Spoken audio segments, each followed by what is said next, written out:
Hello. Welcome back to my channel. It's your girl Sharon, aka the Melanin Nostalgic Runner, and we are back for another review for the Real Housewives of Salt Lake City. And this is season 5, and this is episode 13, Rooms for Improvement. And again, this was actually another amazing episode. Like, honestly, Salt Lake City just has not missed. They have not. And this after show was cracking me up too. Like, I think what I will say about this, and I know Meredith doesn't really do much, but for whatever reason, and even like to a certain degree, even Heather doesn't really do much, but I'm almost afraid to change this cast now because they're bringing it. Like, all of them are bringing it, even though if you look at the big picture, a lot of them do not have a storyline, especially the OGs. Like, none of them have a storyline, but for whatever reason, it's working. And Brittany needs to be full-time. Like, I guess what I would suggest still, and I think I said this before in prior reviews, I think Meredith should become a friend of. Don't mess with her pay though. Like, because I feel like if she was a friend of and her pay got docked, she probably wouldn't even want to be on the show. But make her a friend of, and then have Brittany be full time. Because Brittany, the way everything, a lot of the drama is stirred with either her or Bronwyn or both. And then even Angie. Those are literally the three that are like carrying the show when it comes to like the conflict. And then when it comes to like actually realness and real life stuff, Mary, we already know she's doing what she needs to do. This has been her season. She's been the most vulnerable we've ever seen. And she's bringing a lot of things that impacts a lot of us, including myself, into the light, so that in the future, maybe if you're dealing with this, whether you're on Mary's side of things, or if you're on Robert Jr.'s side of things, you know how to handle it.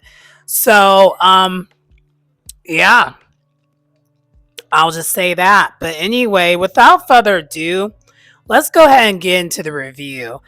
We first start off in the episode where we have Meredith with her family. So this includes Seth, Brooks, and her daughter. I always forget her daughter's name.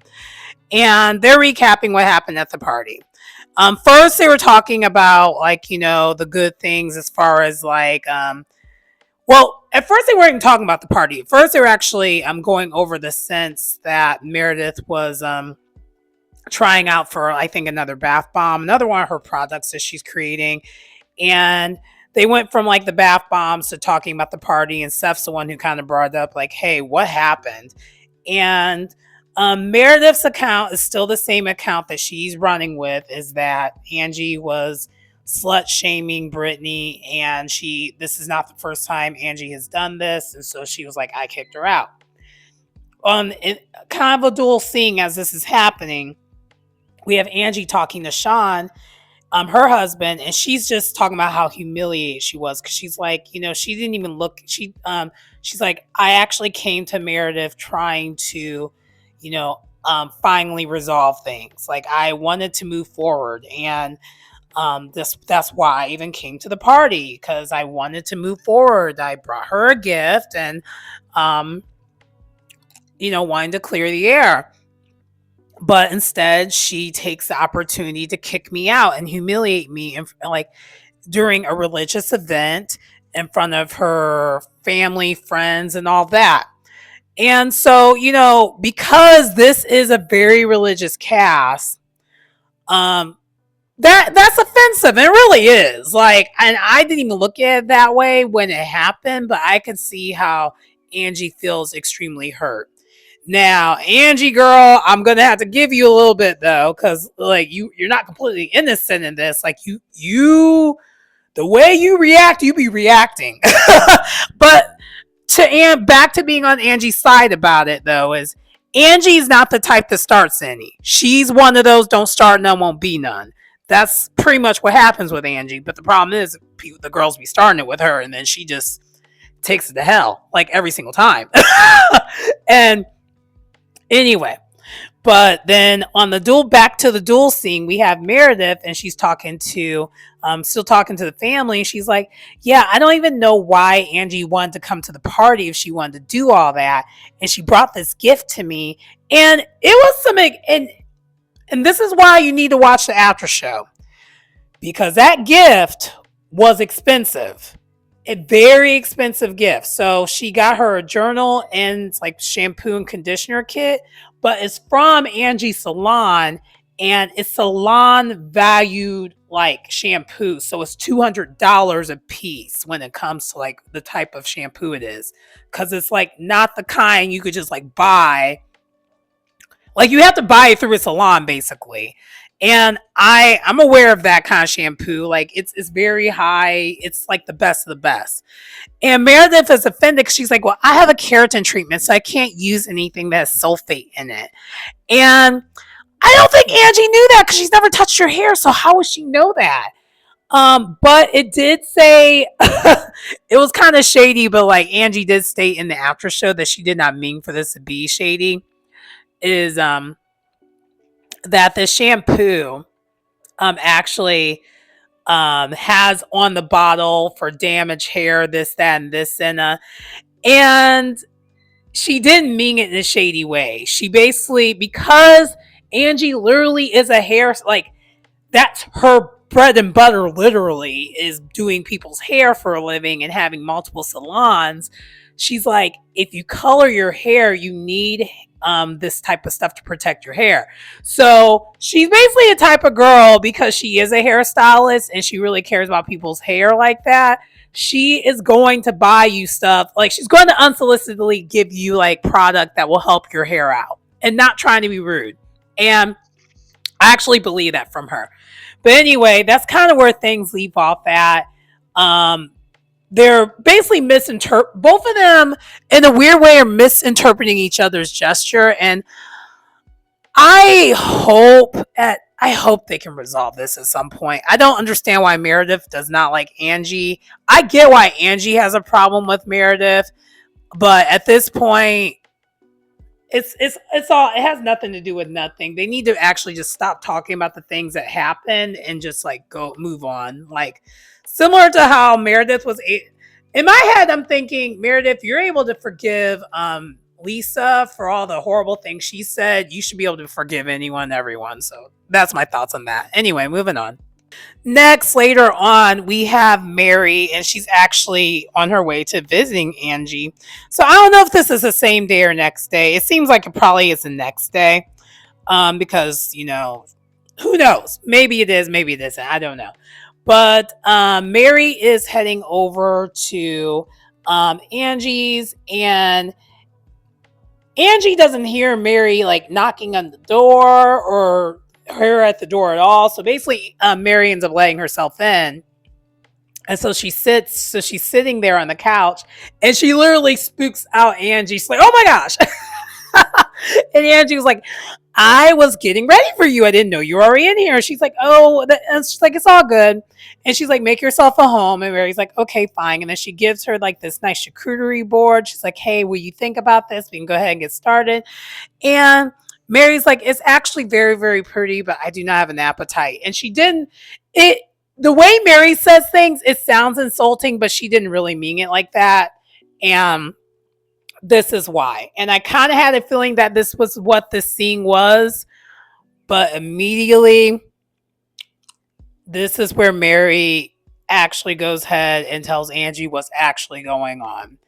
And it was actually truly, truly heartbreaking, because this is the first time we actually hear Mary kind of react to how everything took place. Like she's actually reacting for the first time, talking about how she felt after Robert Jr. said what he said.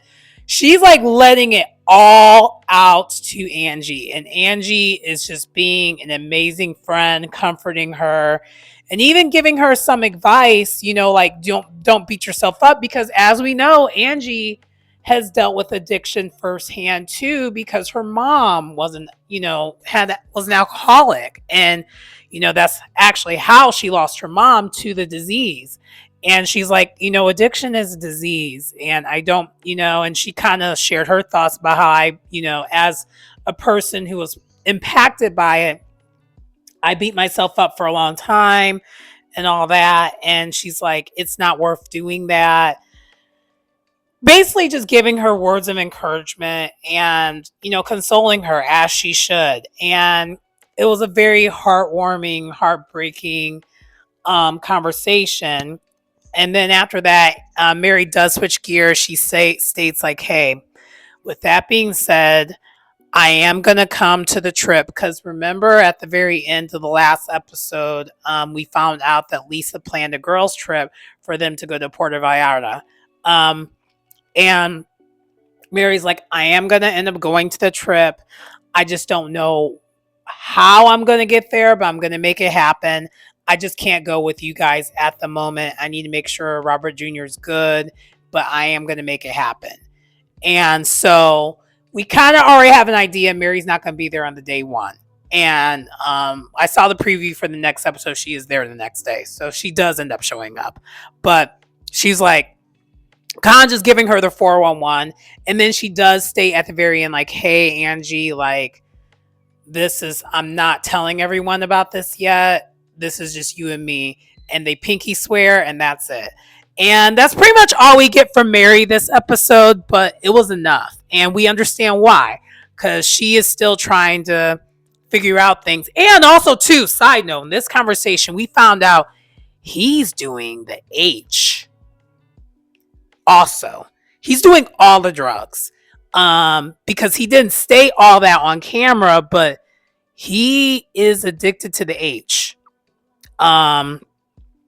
Mr. Brownstone, let's say that. Okay, there we go. Mr. Brownstone. He's addicted to Mr. Brownstone also. Like, he's a full-on addict, like addicted to all the things, but it seems like his choice things are downers.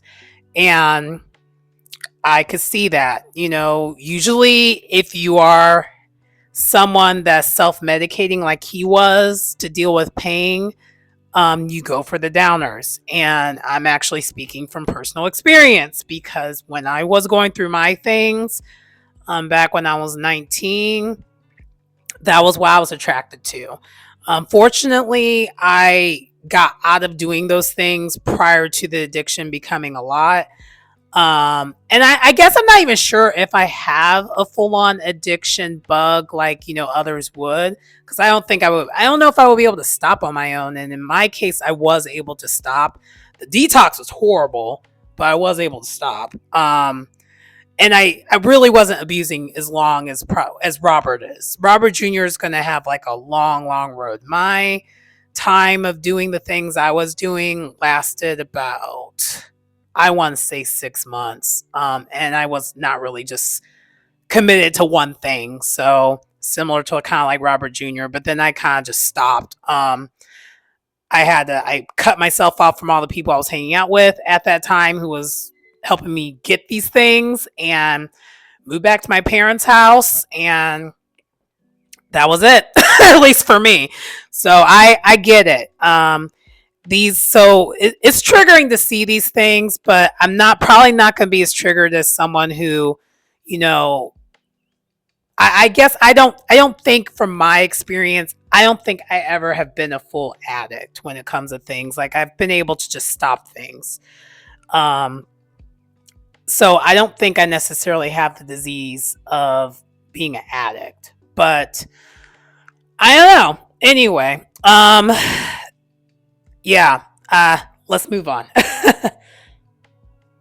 Okay, so then next we are, all the ladies minus Mary are at the airport and getting ready to go on the trip. And one thing that took place is Bronwyn out of nowhere decides to give these ladies like these passport covers as a gift for the trip. And I guess I wouldn't think it's a big deal, but Lisa found this to be kind of a big deal and kind of found it offensive because it's technically Lisa's trip. And we see a scene prior to this that Bronwyn and Lisa talk. And Lisa specifically said, you don't need to bring anything. Like, don't do that. And so we already know this is going to cause conflict because even though a couple episodes ago, Bronwyn and Lisa seemed like they patched things up, we know how this goes. They didn't really patch things up all the way. And so Lisa saw this as like kind of a power move. But at the end of the day, if you talk to Lisa and how she says she got inspired by the Palm Springs trip, that she wanted to like also plan the trip, I feel like both of them are trying to one up each other. And it's maybe more on Lisa's side, to be honest. I don't think Bronwyn needs to compete with Lisa because I'm sorry, Lisa keeps putting on this front as if she is like her and John make the money like that. No, you don't. I'm sorry, but you don't. You're not Todd. Todd and Bronwyn, especially Todd, because we know what kind of money Todd comes from. So like, let's stop it. Anyway, so that becomes a deal. And then also the other thing that we find out is that Bronwyn feels horrible, not because of this, but because she actually got attacked by a dog when she was walking her dog at the dog park. Like there was a confrontation that happened with another dog that was not on a leash and ends up biting her. So ended up biting like her calves, and then once she got off the calf, ended up biting her arm. So she's kind of mauled all over the place. So I'm assuming she's on some antibiotics to make sure, like, none of this stuff gets infected. So she feels horrible, like literally. And you can see, and we actually see it. Anyway, so then they go on the plane, they go, and then voila, they're there. And once they do get there, the place does look beautiful. We find out from Lisa that she planned this whole entire trip on a PowerPoint, and she's wanting her PowerPoint basically to come to life. So Lisa is putting a lot of stock into how her PowerPoint is and how things should go. And so we already know Lisa's going to be sensitive about this stuff. So she's already kind of setting the scene to let us know that. Anyway, so they have these beautiful villas. They're all equally super nice for the most part. I think each villa, so there's 2 villas, but each villa has 2 large, like mass, like kind of like primary size suite situations. And then the other ones are like the other 2 are smaller.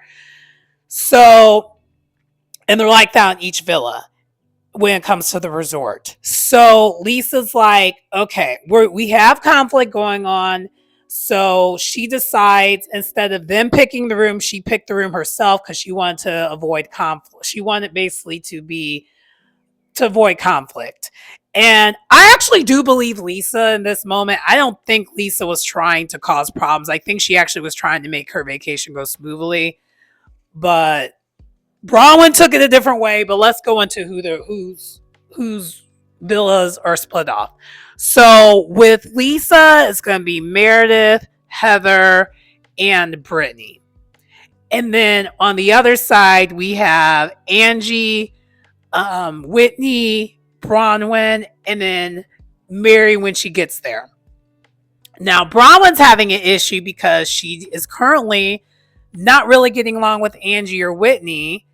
But Bronwyn, girl, that's your problem. See, that's your fault. This is why, child, this is exactly why I said 2 episodes ago when she did what she did, that was a mistake. That was a mistake. I know a lot of y'all are just like, yes, she's getting the party started. She's getting the party started. But up until that point, I feel like she was calculated in how she was doing this. And she didn't go all in on the messy. When she went on the messy side, now you basically have alienated yourself, essentially, and you can't really go on both sides. Like, I think Bronwyn thought that her and Lisa's conflict was truly squashed, and I think it was, and I don't think that's the reason why Lisa did what she did, but because Bronwyn's not so sure if it really is resolved, Bronwyn feels away, thinks that this was intentional, like to kind of like basically make Bronwyn have to fight for her friendship for Lisa some more.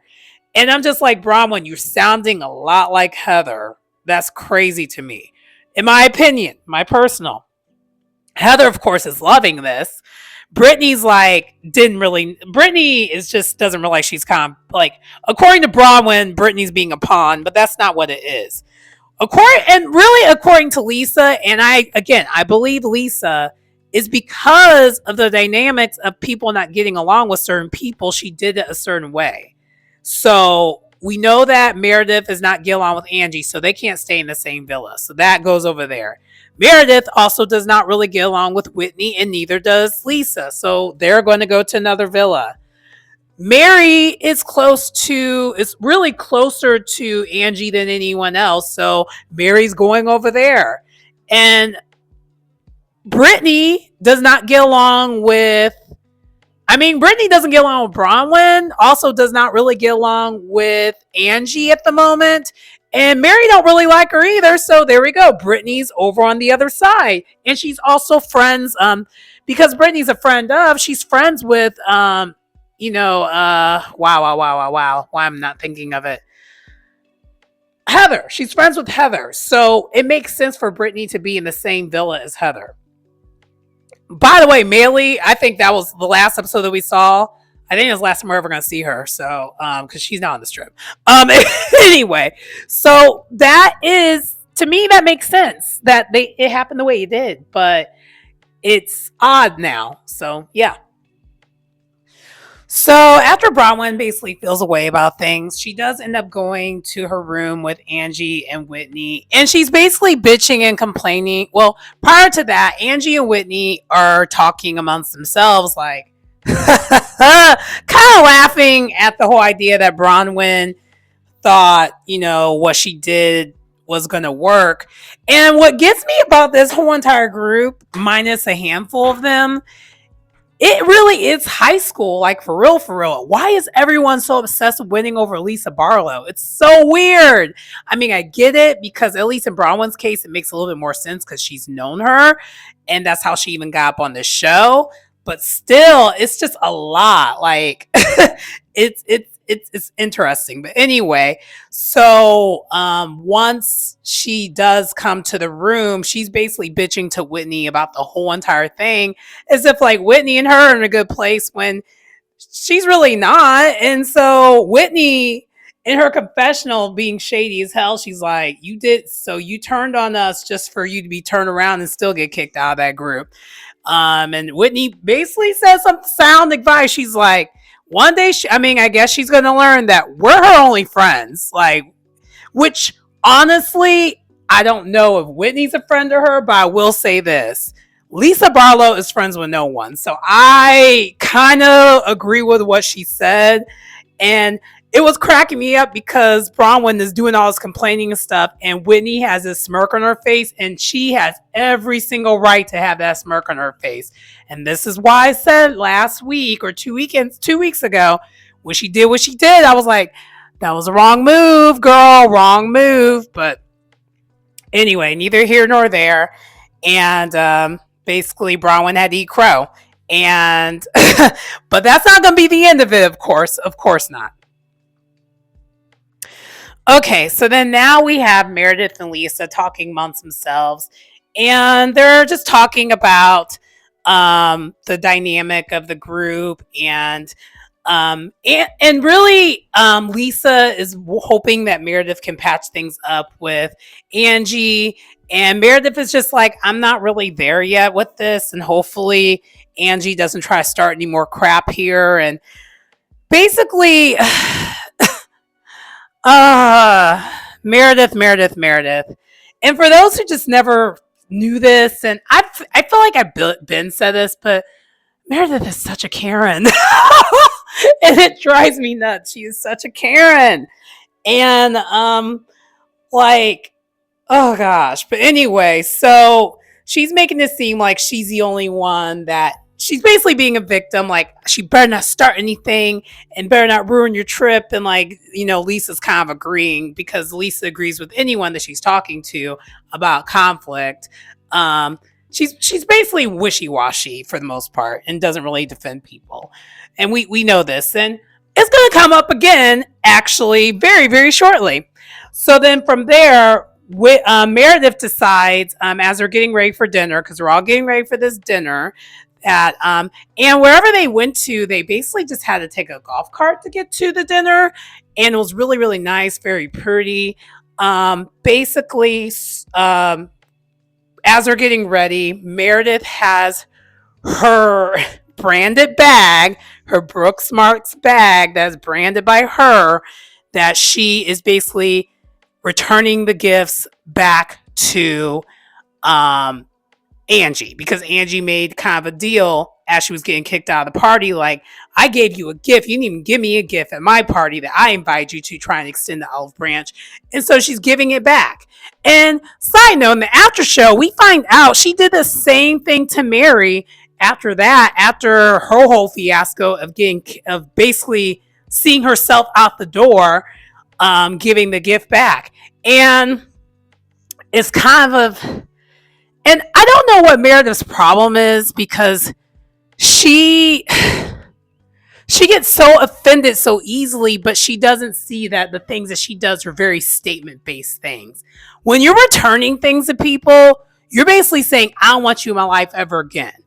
At least that's how I interpret it. Like, when it came to, like, well, let's give it a real life situation. So when it came to, like, my ex, I returned everything back to him. The only thing I didn't return back, he kept begging and pleading that I wouldn't return back, and I kind of didn't want to anyway, so it kind of worked out, was my espresso machine. But everything else, I was like, I'm giving you back everything. And I really did want to give him back the espresso machine, because honestly, when I move, I'm actually going to get a different espresso machine, and I don't know, I'm going to do the one I have right now, but like, I like it, but I don't love it. It wouldn't have been the one I picked. But anyway, so I say all that to say, though, Meredith just doesn't see what she does. She doesn't see her wrong. She's so ridiculous about it and so delusional. But I guess this is why we love Housewives, because I feel like most housewives are kind of like this. Anyway, so as this is happening, they get to the dinner. They don't sit at the dinner yet. They sit kind of like in the waiting area, waiting for their table to be ready. So they're basically doing like a cocktail hour, if you will. And this crazy woman, and I again, I don't like or hate Brittany, but I do recognize she is great for this show, because she is just so unhinged. I love it. She has another announcement. And so the announcement, I actually felt bad for her at this moment, because the announcement was about, she was happy that she finally got to spend time with one of her daughters, and Olivia, because we found out earlier on that she's not really close to her daughters, because we actually found out a little bit more detail in the confessional that it has something to do with not her daughter's dad, but the second marriage. Something must have went down really, really bad, where those girls don't talk to her anymore because of the man in the second marriage. And I don't want to make any accusations, but unfortunately my head goes to the worst of what that guy was doing. And if that's what it was, girl, that's not okay. Anyway, I hope it's not bad. And I'm not even gonna say it out loud, because I don't want to wish that on anyone. But so what was I gonna say? Oh, so she makes an announcement, and it was like crickets. Because at the end of the day, this is what Brittany does all the time. She always has an announcement or a toast, and she doesn't just say it in a normal conversation, so no one takes anything that she says seriously. Like, honestly, I feel like no one really takes her seriously. And instead of just saying it in a normal flow of conversation, like, she's just so awkward and so unhinged. And so, but she actually was genuinely hurt that no one really cared what she said. Because, again, she puts everything into an announcement, and a lot of her announcements be dumb and no one be caring, but this is one of the first times where she had an announcement and it actually meant something. But also, too, this is the first time we even knew about the daughter's name. So, like, I don't know if the girls even caught who Olivia was. Like, I think everyone was very confused, and I kind of was too. And then I kind of put the two and two together, like, well, maybe that's her daughter. But like, I had to think about it though. I put my TV on pause, and I was like, wait a minute, is that her daughter? And then I had to rewind it and figure it out. I was like, oh. And no one's gonna do that when they're like, basically getting ready for dinner and stuff. And then as this is happening, but Lisa's asked all the ladies, like, so hey, how are you enjoying the accommodations I'm getting you? How are you enjoying it? And then all the ladies are like, oh, it's great. They're like, we like it, we love it, it's great, awesome stuff. And Bronwyn then takes it upon herself then to state her grievances about how much she is not too pleased about where she was placed. She thought she was going to be in the same villa as Lisa because she has known Lisa the longest, this, that, and this, and that. And Lisa is really taken aback. And honestly, based off of what I said earlier, I would have been too. I think this is a little bit more of Bronwyn kind of showing her slip of her own insecurities, in my opinion. And so Lisa's like, I literally don't understand why you're complaining about this. And I see Bronwyn's point of why she thinks this was shady what Lisa did. And so it kind of starts the whole entire argument that Bronwyn and Lisa has had before, where Bronwyn doesn't feel heard. And in this case, I don't know if I agree with Bronwyn all the way on this one. I do think that Lisa got a little too defensive, though, because at first I was on Lisa's side, but I'm like, girl, if you really didn't mean to do what you did, why are you so defensive, though? And so it kind of added credence to what Bronwyn said because the fact that Lisa was getting so defensive. So I'm not really sure where I land on this, but it's a silly argument, and who cares? Like, there's no, like, honestly, none of the ladies have a crappy room. Like, everyone's room is nice. And even though there's two different villas, and even, unfortunately, Heather even made sense. She's like, but none of us, we all have our own rooms, though. Like, we're all next to each other, so why does it matter? And I'm thinking the same thing, too. Why does it matter? But from Bronwyn's standpoint, I get why she thinks it matters, because of the fact that she thought her and Lisa were getting closer again. And so she kind of wanted to be closer to Lisa. But it's like, girl, like, it Bronwyn, I don't know if you realize this, but you sound kind of like Heather, the way Heather normally sounds. And then, of course, since she's saying this out loud, Brittany is taking her jabs. It's like, well, maybe she likes me more than you now. And so it's adding extra chaos to it. And so Bronwyn was able to shut her down immediately, like, girl, I am not talking to you. You, zip it, I'm going to keep talking. And so then basically Brittany exit that right away, because I think at least with Brittany, one thing I've actually discovered is Brittany, when it comes to certain people, so Bronwyn, and I would say also Mary. I think Brittany at this point knows she don't want none with either of them. She don't want it. She's tried it a couple times, and it's a flawless victory every time. Now with Angie, because Angie gets so flustered and gets so angry, and there's enough people that are there that don't really like Angie, she'll try Angie. But she won't try Bronwyn. Like, she tries it, but then as soon as she gets shut down, she doesn't, like, continue. And same thing with even, like, Mary. I think, honestly, most of the girls, well, there's no think. I know most of the girls are scared of Mary. I'm just going to say that. Because Mary is a wordsmith. And similar to, same thing with Bronwyn. Bronwyn's a wordsmith. Angie is not as much of a wordsmith, but she always goes to hell with her combats. Like, she's one of them. But anyway, by the way, the whole entire time while they're walking to the table, Bronwyn and Lisa are still going back and forth. They never stopped going back and forth, by the way. And it's just chaos. Finally do get seated, and Bronwyn and Lisa are still going back and forth. It somehow shifts from Bronwyn and Lisa. Oh, because they were sitting down. And remember before I mentioned that Meredith asked the person, I think the concierge, to take the bag of Angie's gift and put it on her seat. Well, Angie's sitting in her seat. She sees that she has this bag. And immediately when she sees what's in the bag, the party has gotten started. Now it is Meredith versus Angie yet again. And as they're going back and forth, Brittany decides she's going to be bold enough to chime in. And Angie is eviscerating her, just trying, like, girl, what are you doing? And then it goes from that to now it's 3-on-1. Because Lisa chimes in, and then Angie's offended that she chimed in because she's like, girl, you always are on the other side of things, having someone's back. And then Lisa's like, no, I don't. And then she starts yelling, and it's just a whole entire thing. And then Whitney tries to intervene to try to help out, and that does nothing. They're just going off on each other still.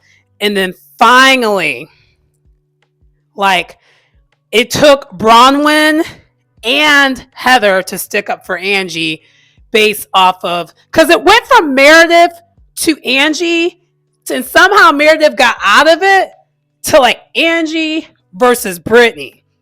And this is where Bronwyn chimed in. It's like, girl, you are a hypocrite, go. And that's the problem. It has nothing to do. We don't care about your body count. We don't care about any of that. And even Angie's like, I was never trying to slut shame you. I'm just talking about that you're a hypocrite. And even when Heather chimed in, which, by the way, I think that gagged Brittany, because Brittany was like, what? Why is she checking me? Because basically Heather had Angie's side on this. And it was also one of those rare moments where Heather is actually on the right side of history. She's like, but girl, the issue that we have is that you're being a hypocrite. You're trying to pretend that you're like this holier than thou Mormon, but really outside of like you going to the events, you're not about that life really. And so after that was said, and once she chimed in, it kind of did that, because I mean, really, Brittany had no leg to stand on to begin with. But if Heather, your friend's checking you, there's really nowhere else you could go from there. So that's kind of how that ended. And then back after that, after Brittany stops talking, finally Angie and Meredith get back to talking to each other. And because Meredith asks like Angie a serious question, she's like, why did you come to my event? Come to my bar mitzvah if you're going to do all that. And Angie's like, that was seriously not my intent. Like, I came there with this gift. And if you don't want the gift, that's fine. Oh, by the way, that gift, oh gosh, Angie, girl. I forgot this happened. So what also ignited Angie versus Brittany is because with the gift situation, Angie tries to give Brittany the gift to her because she's like, you need it more than Meredith needs it, about the hair stuff. And as she did it, now Angie, girl, you threw it at that girl. I don't know why you try to say you didn't throw it. You threw it at her. You totally threw it. So she tried to say like, well, I tried to give it to you and you dropped it. I was like, child, no, you didn't. You threw it. I don't want to be mean, but it's like, girl.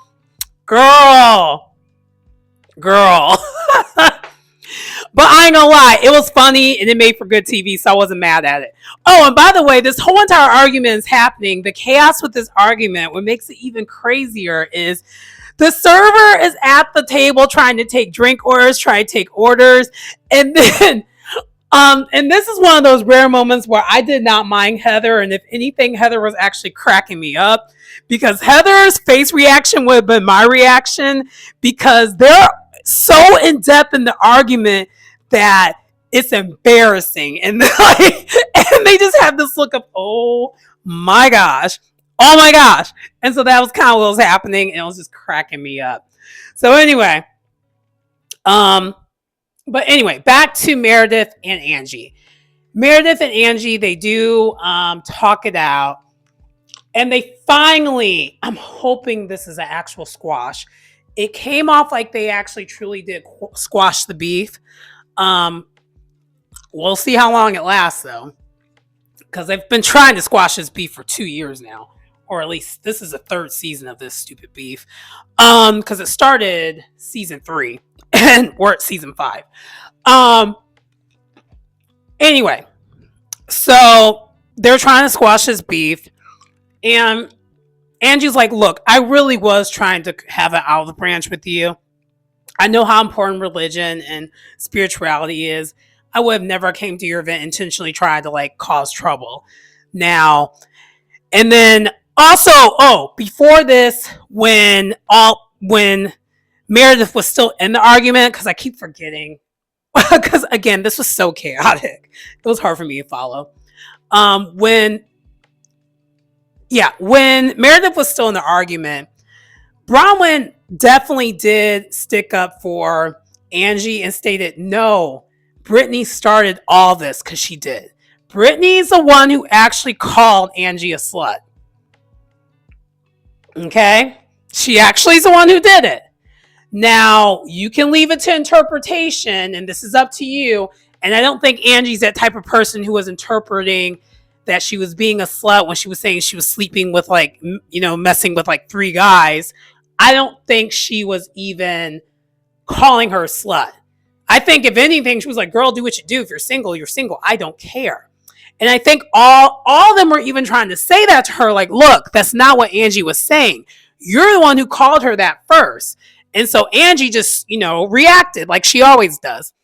And then, the other thing, I'm sorry, I keep hopping around, but this was just hilarious. Like, if y'all want to watch some more chaotic, amazing TV that is Real Housewives of Salt Lake City, this was a great episode. I ain't gonna hold you. It was actually really quite comical because this argument was chaotic and crazy. And so, because if Brittany's involved in it, it's gonna be chaotic and crazy. We also find out Brittany got lingerie from Jared, but she claims she's never slept with this man. Yeah, I'm silent because that doesn't make sense.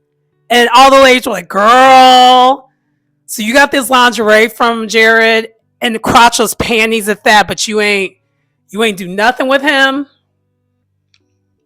You're BYUing this? Okay. But anyway, so I skipped a couple of those things. So back to the thing when it comes to Meredith and Heather. They actually finally do resolve it. They both apologize. Angie apologizes for some of the things that she said has said to Meredith and has hurt Meredith from before.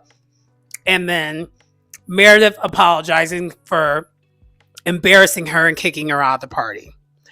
And then they both were just like, we're just going to leave it there. I don't want to say anything else. And then that's kind of how the episode ends. Yeah, I love how we had conflict, resolution, chaos, comedy, seriousness, all in this episode. And a cast trip. This was, yes. Salt Lake City, y'all are doing it. Y'all are doing the things. Honestly, that was such an entertaining episode. As I'm talking about it, I'm going to go back and rewatch it because I was cracking up.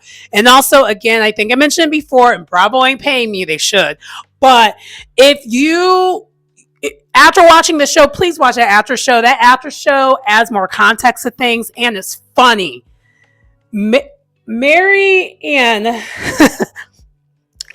Angie together, comedy gold. They're funny.